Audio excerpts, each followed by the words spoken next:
أعوذ بالله من الشيطان الرجيم. بسم الله الرحمن الرحيم.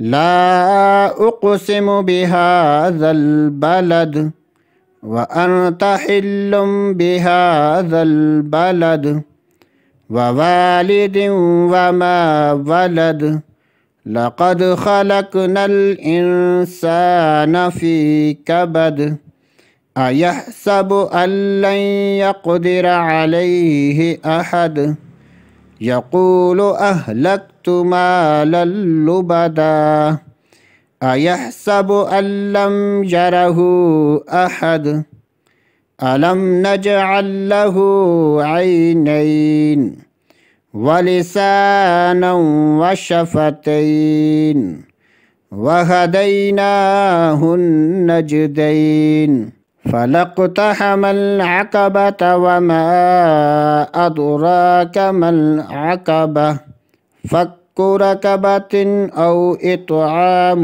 في يوم ذي مسغبة يتيما ذا مقربة أو مسكينا ذا متربة ثم كان من الذين آمنوا وتواصوا بالصبر وتواصوا بالمرحمة أولئك أصحاب الميمنة والذين كفروا بآياتنا هم أصحاب المشأمة عليهم نار مؤصدة صدق الله العظيم.